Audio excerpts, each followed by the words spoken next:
ನಮಸ್ಕಾರ ಸ್ನೇಹಿತರೆ, ನಾನು ನಿಮ್ಮ Madhukumar and welcome to my YouTube channel. So ಈ ವಿಡಿಯೋಲಿ ನಿಮ್ಮ ಬಾಲಿ ಟ್ರಿಪ್ಗೆ ಬೇಕಾಗಿರೋ ಕಂಪ್ಲೀಟ್ ಇನ್ಫಾರ್ಮೇಷನ್ನ ಕೊಡ್ತೀನಿ. ಸೊ ವಿಡಿಯೋನ ಕಂಪ್ಲೀಟಾಗಿ ನೋಡಿ, ಸ್ಕಿಪ್ ಮಾಡಿದ್ರೆ ಆ್ಯಂಡ್ ಲೈಕ್ ಮಾಡೋದನ್ನು ಮರಿಬೇಡಿ. ಸೊ ಫಸ್ಟ್ಲಿ ಫ್ಲೈಟ್ಸ್ ವಿಚಾರ ಬರೋದಾದರೆ ಎಲ್ಲ ಮೇಜರ್ ಏರ್ಪೋರ್ಟ್ಸ್ ಅಂದರೆ ಹೈದರಾಬಾದ್ ಆಗಲಿ ಬ್ಯಾಂಗ್ಳೂರಿಂದ ಆಗಲಿ ಎಲ್ಲ ಮೇಜರ್ ಏರ್ಪೋರ್ಟ್ಸಿಂದ ಕನೆಕ್ಟಿವಿಟಿ ಇದೆ. ಸೊ ನಿಮಗೆ ಅಂದರೆ ಡೈರೆಕ್ಟ್ ಫ್ಲೈಟ್ ಬೇಕಂದರೆ ಇಂಡಿಗೋ ಒಂದು ಆಪ್ಷನ್ ಇದೆ, ಬಟ್ ರೇಟ್ ಸ್ವಲ್ಪ ಜಾಸ್ತಿ ಆಗುತ್ತೆ. ಸೊ ಅರೌಂಡ್ 17K-18K ಆಗುತ್ತೆ ಒನ್ ವೇನೇ ಟು ಬಾಲಿ. ಸೊ ಇದು depending upon the season change ಆಗ್ತಾ ಇರುತ್ತೆ ರೇಟು.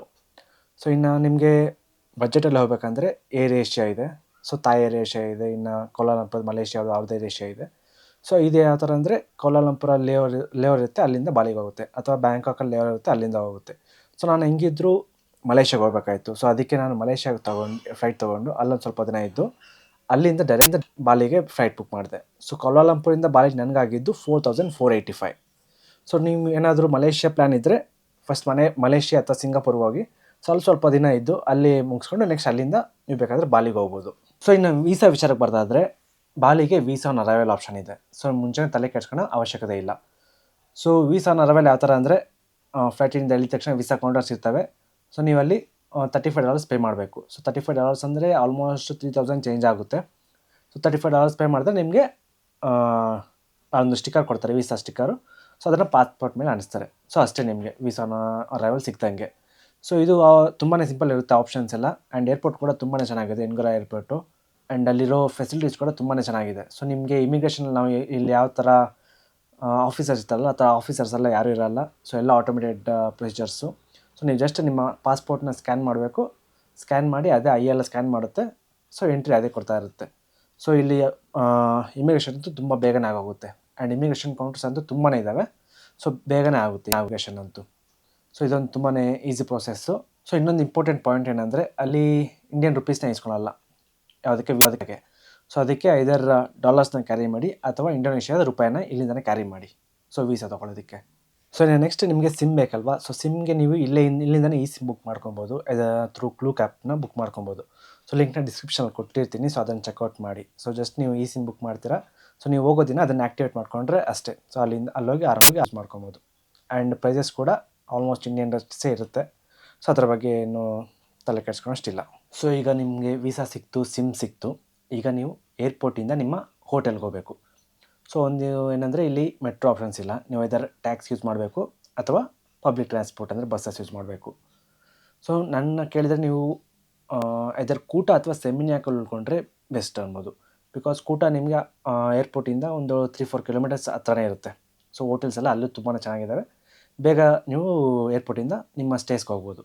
ಅಥವಾ ಸೆಮಿನ್ಯಾಕ್ ಹೋದರೆ ಸೆಮಿನ್ಯಾಕ್ ಕೂಡ ಒಂದು 15-20 ಕಿಲೋಮೀಟರ್ಸ್ ದೂರ ಇದೆ ಅಷ್ಟೇ ಏರ್ಪೋರ್ಟಿಂದ. ಸೊ ಅದು ಕೂಡ ಆರಾಮಾಗಿ ಹೋಗ್ಬೋದು. ಸೊ ನಾನು ಬುಕ್ ಮಾಡಿದ್ದು ಸೆಮಿನ್ಯಾಕಲ್ಲಿ. Seminyak is like 15-20 kilometres away from ಏರ್ಪೋರ್ಟಿಂದ. ಸೊ ಈಗ ನಾನು ಏರ್ಪೋರ್ಟಿಂದ ಸೆಮಿನ್ಯಾಕ್ ಹೋಗೋಕ್ಕೆ ಬೈಕ್ ರೆಂಟ್ ಮಾಡಿದೆ. ಬೈಕ್ ರೆಂಟಲ್ಲಿ ನನಗೆ ಆರಾಮಾಗಿ ಏರ್ಪೋರ್ಟಿಂದ ಒಂದು 1 or 2 ಕಿಲೋಮೀಟರ್ಸ್ ಆಚೆ ಬಂದ ತಕ್ಷಣ ಅಲ್ಲೇ ಬೈಕ್ ರೆಂಟಲ್ ಸಿಕ್ತು, ಅಲ್ಲೇ ತೊಗೊಂಬಿಟ್ಟೆ. ಆ್ಯಂಡ್ ಬೈಕ್ ರೆಂಟಲ್ಸ್ಗಳು ತುಂಬ ಚೀಪ್ ರೇಟಲ್ಲಿ ಸಿಕ್ತು. ಆಲ್ಮೋಸ್ಟ್ 350-400 ಏನೋ ಆಯಿತು ಅಷ್ಟೇ ಪರ್ ಡೇ. ಸೊ 350 ಅಥವಾ 400 ಆಗುತ್ತೆ. ನಾನು ಎಷ್ಟು ಜನ ಬೇಕೋ ಅಷ್ಟು ಜನಕ್ಕೂ ತೊಗೊಂಬಿಟ್ಟೆ ಬೈಕ್ನ. ಸೊ ಸ್ಕೂಟರ್ಸ್ ಕೂಡ ತುಂಬಾ ಚೆನ್ನಾಗಿರ್ತದೆ. ನೀವೇನಾದರೂ ಒಬ್ಬರು ಇಬ್ಬರು ಹೋಗಂಗಿದ್ರೆ ಬೈಕ್ ರೆಂಟಲ್ ಮಾಡಿದ್ರೆ ಬೆಸ್ಟ್ ಆಪ್ಷನ್ ಅನ್ಬೋದು ಬಾಲಿಯಲ್ಲಿ. ಸೊ ಇನ್ನು ಟ್ರಾಫಿಕ್ ವಿಚಾರಕ್ಕೆ ಬರೋದಾದರೆ ಮಾಮೂಲಿ ಇಂಡಿಯಾ ಥರನೇ ಅಷ್ಟೊಂದು ಸ್ಟ್ರಿಕ್ಟ್ ಏನಿರಲ್ಲ. ಒಂದೇನೆಂದರೆ ಹೆಲ್ಮೆಟ್ ಎಲ್ಲ ಕಡೆ ಆಗಬೇಕು. ಸೊ ಅದು ಬಿಟ್ಟರೆ ಇನ್ನು ಟ್ರಾಫಿಕ್ ರೂಲ್ಸ್ ಅಷ್ಟೊಂದು ಸ್ಟ್ರಿಕ್ಟ್ ಏನಿಲ್ಲ. ಸೊ ಅದಕ್ಕೆ ನೀವು ಸ್ಕೂಟ್ರ್ ತೊಗೊಂಡ್ರೆ ಬೆಸ್ಟ್ ಅನ್ಬೋದು. ಇನ್ನು ನೆಕ್ಸ್ಟ್ ಪ್ಲೇಸಸ್ ವಿಚಾರಕ್ಕೆ ಬರೋದಾದರೆ ನಿಮ್ಮ ಸ್ಟೇಗೆ ಹೋಗಿ ಆರಾಮಾಗಿ ಫ್ರೆಶ್ ಅಪ್ ಆಗಿ ಬೀಚಸ್ನ ಎಕ್ಸ್ಪ್ಲೋರ್ ಮಾಡೋಕ್ಕೆ ಹೋಗಿ. ಸೊ ಒಂದು ಬೀಚ್ ಏನಾದರೂ ನೀವು ಕೂಟ ಅಥವಾ ಸೆಮಿನ್ಯಾಕಲ್ಲಿದ್ದರೆ ಇದೊಂದು ಬೀಚ್ ಮಾಡಬೇಡಿ. ಬ್ಲೂ ಪಾಯಿಂಟ್ ಬೀಚ್ ಅಂತಂದೆ, ಅದು ತುಂಬಾ ಇಷ್ಟ ಆಯ್ತು ನನಗೆ. ಸೊ ಬ್ಲೂ ಪಾಯಿಂಟ್ ಬೀಚ್ನ ಮಿಸ್ ಮಾಡಬೇಡಿ, ಅದಕ್ಕೆ ಹೋಗಿ. ಆ್ಯಂಡ್ ಆ ಬೀಚ್ ಹತ್ರ ತುಂಬಾ ಕೆಫೆಸ್ ಇರ್ತವೆ. ಸೊ ಕೆಫೆ ಹಾಪಿಂಗ್ ಕೂಡ ನಾವು ಮಾಡ್ಬೋದು, ಅದು ಕೂಡ ತುಂಬ ಚೆನ್ನಾಗಿರ್ತದೆ. ಸೊ ಬೀಚಸ್ ಎಲ್ಲ ನೋಡಿಕೊಂಡು ಸಂಜೆ 4 ಹಂಗೆ ಇದಕ್ಕೆ ಹೋಗಿ ಉಲ್ವಾಟೋ ಟೆಂಪಲ್. ಸೊ ಉಲ್ವಾಟೋ ಟೆಂಪಲಲ್ಲಿ ಕೆಚಕ್ ಡ್ಯಾನ್ಸ್ ಅಂತ ನಡೆಯುತ್ತೆ. ಸೊ ಅದು ತುಂಬಾ ಫೇಮಸ್ಸು. ಕೆಚಕ್ ಡ್ಯಾನ್ಸ್ ಏನಂದರೆ ನಮ್ಮ ರಾಮಾಯಣನ ಅವ್ರ ಫಾರ್ಮಲ್ಲಿ ಹೇಳ್ತಾರೆ. ಸೊ ಅದು ತುಂಬಾ ಚೆನ್ನಾಗಿರ್ತದೆ. 2 ಶೋಸ್ ಇರ್ತದೆ, 5 o'clock ಒಂದು, 6 o'clock ಒಂದು. ಸೊ ಬೆಸ್ಟ್ ಏನಂದರೆ ಟಿಕೆಟ್ಸ್ನ ಇಂಡಿಯಾದಿಂದಲೇ ಬುಕ್ ಮಾಡ್ಕೊಂಡು ಹೋದ್ರೆ ಒಳ್ಳೆಯದು ಕ್ಲೂಕ್ ಆ್ಯಪಲ್ಲಿ. ಅಥವಾ ನೀವೇನಾದರೂ ಅಲ್ಲೇ ಹೋಗಿ ಬುಕ್ ಮಾಡ್ತೀನಿ ಅಂದರೆ ತುಂಬಾ ಜನ ಇರ್ತಾರೆ. ಸ್ವಲ್ಪ ಬೇಗನೆ ಹೋಗ್ಬೇಕು ನೀವು. 3 o'clock 4 o'clock ಅಲ್ಲಿದ್ದು ಟಿಕೆಟ್ ಪರ್ಚೇಸ್ ಮಾಡಬೇಕು. ಸೊ ಅದೊಂದು ರಿಸ್ಕ್ ಬೇಡ ಅಂದ್ಬಿಟ್ಟು ನಿಮಗೆ ಸೊ ಇಲ್ಲಿಂದ ಬುಕ್ ಮಾಡ್ಕೊಂಡ್ರೆ ಹೋದರೆ ಒಳ್ಳೆಯದು. ಸೊ ಇಲ್ಲಿಂದ ಮಾಡ್ಕೊಂಡು ಹೋದ್ರು ಮತ್ತೆ ಅಲ್ಲಿ ಜನ ಇರ್ತಾರೆ. ಸೊ ನಿಮಗೇನಾದರೂ ಸೀಟ್ ಮುಂದೆನೇ ಬೇಕಂದರೆ ಸ್ವಲ್ಪ ಬೇಗನೆ ಹೋಗಬೇಕು. ಇದಾಯ್ತಲ್ಲ. ಸೊ ಇದಿಷ್ಟು ಡೇ 1 ನೋಡ್ತೀರಾ, ಬೀಚಸ್ ನೋಡ್ತೀರಾ, ಉಲ್ಲೋಟೋ ಟೆಂಪಲಲ್ಲಿ ಕೆಚಕ್ ಡ್ಯಾನ್ಸ್ ನೋಡ್ತೀರಾ, ಆವತ್ತು ಡೇನ ಕಂಪ್ಲೀಟ್ ಮಾಡ್ತೀರಾ. ಇನ್ನು ನೆಕ್ಸ್ಟ್ ಡೇ ಅಥವಾ ನಿಮ್ಗೆ ಏನಾದ್ರು ತುಂಬ ಟೈಮ್ ಇದ್ದರೆ, ಸೊ ನೀವು ಫ್ಲೈಟಿಂದ ಇಳಿದ ತಕ್ಷಣ ಸ್ಟೇಗೆ ಹೋಗಿ ಆವತ್ತು ಆರಾಮಾಗಿ ರೆಸ್ಟ್ ಮಾಡಿ ಏನು ಚೆಕ್ಔಟ್ ಮಾಡ್ತೀರಾ.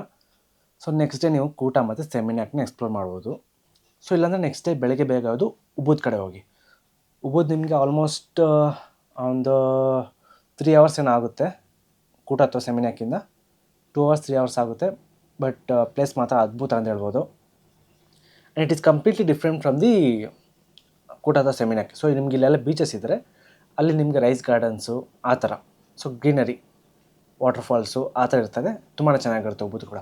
ಸೊ ಉಬ್ಬುದು ನಾನು ಯಾವ ಪ್ಲೇಸಸ್ ನೋಡೋದಾದರೆ, ಫಸ್ಟ್ ನಾನು ಹೋಗಿದ್ದು ರೈಸ್ ಟೆರೆಸಸ್ಸು. ಸ್ನೇಹಿತರೆ, ಉಬ್ಬುಡಲ್ಲಿ ಈಗ ಒಂದು ರೈಸ್ ಟೆರೆಸ್ ಬಂದಿದ್ದೀನಿ. ಸೊ ಇದು ಬಂದು ಟೆಗನಾಂಗ್ ರೈಸ್ ಟೆರೆಸ್ ಅಂತ. ಯಾವ ಕಡೆ ಹೋಗ್ಬೇಕು ಹಿಂಗೆ ಅನಿಸುತ್ತೆ. ಸೊ ಬನ್ನಿ. ಸೊ ಉಬ್ಬುಡಲ್ಲಿ ನೀವು ಪ್ಲೇಸಸ್ ನೋಡಬೇಕಂದ್ರೆ ಇದೊಂದು ಬರಬೇಕು. ಸೊ ನೀವೇನು ಬಾಲಿ ಸ್ವಿಂಗು ಅದೆಲ್ಲ ನೋಡ್ತೀರಲ್ಲ, ಸೊ ಇಲ್ಲೇ ಇರೋದು ತೋರಿಸ್ತೀನಿ ನೋಡಿ. ಬಟ್ ಏನಂದರೆ ತುಂಬ ಗೇಟ್ಸ್ ಇರ್ತವೆ. ಸೊ ನೀವು ಎಲ್ಲಿ ಪಾರ್ಕಿಂಗ್ ಮಾಡ್ತೀರ ಅನ್ನೋದನ್ನು ಕರೆಕ್ಟಾಗಿ ನೆನ್ಪಿಟ್ಕೊಳ್ಳಿ. ಸೊ ನನಗೆ ಇದೇ ಪ್ರಾಬ್ಲಮ್ ಆಗಿದ್ದು. ನಾನು ಯಾವುದೋ ಗೇಟಲ್ಲಿ ಬಿಟ್ಟು ಮತ್ತೆ ನನಗೆ ಗಾಡಿ ಹುಡ್ಕೋಕ್ಕೆ ಒಂದು ಆಲ್ಮೋಸ್ಟ್ 1 hour 2 hours ಆಯಿತು.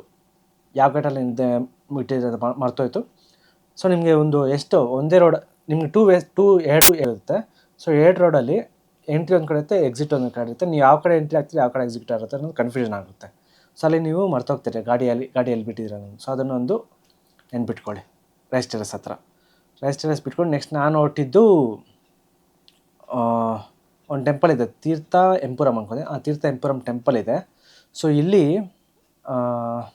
ಹೋಲಿ ವಾಟರ್ ಸ್ಪ್ರಿಂಗ್ಸ್ ಇದ್ದಾವೆ, ತುಂಬಾ ಚೆನ್ನಾಗಿರ್ತವೆ. ಸೊ ನೀವು ಇಲ್ಲಿ ಹೋಲಿ ಡಿಪ್ ತೊಗೊಬೋದು. ಸೊ ಅದೆಷ್ಟು ಅಮೌಂಟ್ ಇರ್ತದೆ ಅಷ್ಟು ಪೇ ಮಾಡಿ ಹೋಲಿ ಸ್ನಾನ ಮಾಡ್ಬೋದು ನೀವು. ಆ್ಯಂಡ್ ಈ ಟೆಂಪಲ್ ಮಾತ್ರ ತುಂಬಾ ಚೆನ್ನಾಗಿರ್ತದೆ.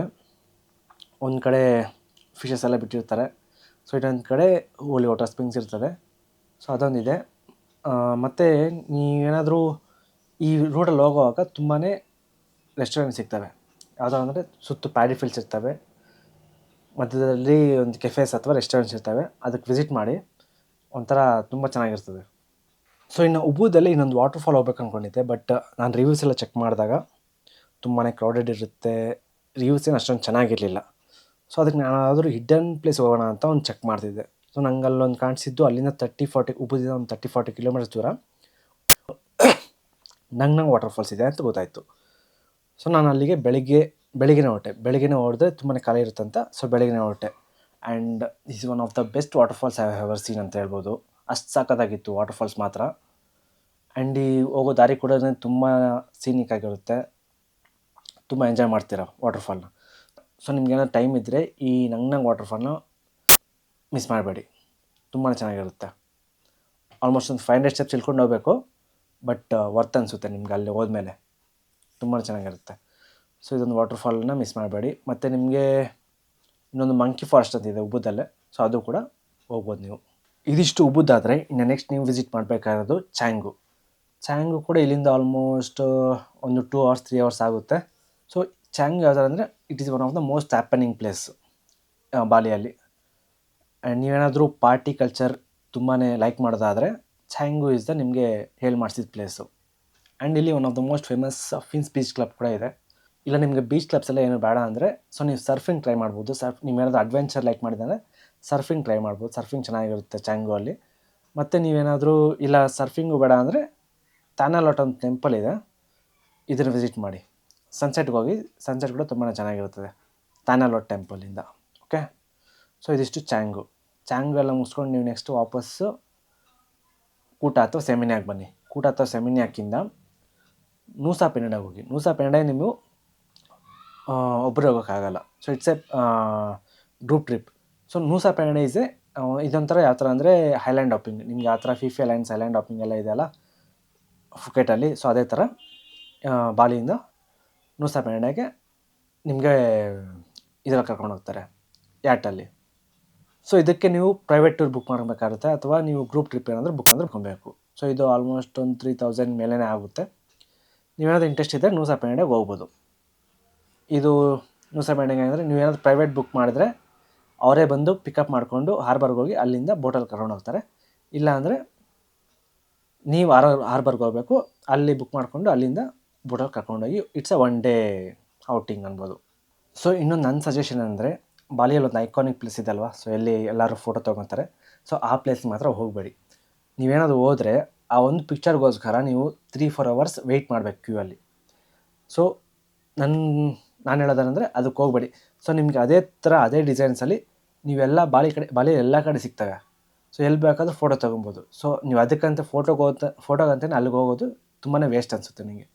ಸೊ ಅದನ್ನೊಂದು ಅವಾಯ್ಡ್ ಮಾಡಿದ್ರೆ ನೀವು ಬೇರೆ ಪ್ಲೇಸಸ್ ಕೂಡ ಕವರ್ ಮಾಡ್ಬೋದು. ಸೊ ಇನ್ನು ನೆಕ್ಸ್ಟ್ ಬಜೆಟ್ ವಿಚಾರಕ್ಕೆ ಬರೋದಾದರೆ again depends upon individual to individual. So ನಾನೊಂಥರ ಸ್ಪೆಂಡ್ ಮಾಡ್ತೀನಿ, ನೀವೊಂಥರ ಸ್ಪೆಂಡ್ ಮಾಡ್ತೀರಾ.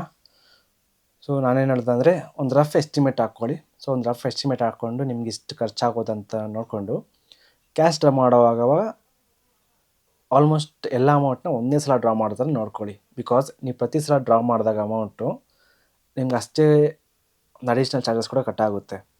ಸೊ ಅದನ್ನು ಅವಾಯ್ಡ್ ಮಾಡಬೇಕಂದ್ರೆ ಒಂದು ರಫ್ ಎಸ್ಟಿಮೇಟ್ ಹಾಕ್ಕೊಂಡು ಒಂದೇ ಸಲ ಡ್ರಾ ಮಾಡಿ. ಓಕೆ, ಸೊ ನಂದು ಎಷ್ಟಾಯಿತು ಅಂದರೆ ಒಂದು ರಫ್ ಎಸ್ಟಿಮೇಟ್ ಇಲ್ಲನ್ನ ಕೊಡ್ತೀನಿ ನೋಡಿ. ಹೋಪ್ ಎಲ್ಲ ಇನ್ಫಾರ್ಮೇಷನ್ ಕೊಟ್ಟಿದ್ದೀನಿ ಅನ್ಕೋತೀನಿ. ನಿಮ್ಗೇನಾದರೂ ಏನು ಡೌಟ್ಸ್ ಇದ್ದರೆ ಕಮೆಂಟ್ ಮಾಡಿ ಅಥವಾ ಇನ್ಸ್ಟಾಗ್ರಾಮಲ್ಲಿ DM ಮಾಡಿ. ಸೊ ನಾನು ರಿಪ್ಲೈ ಮಾಡಿ ನಿಮ್ಮ ಡೌಟ್ಸ್ನ ಕ್ಲಾರಿಫೈ ಮಾಡ್ತೀನಿ.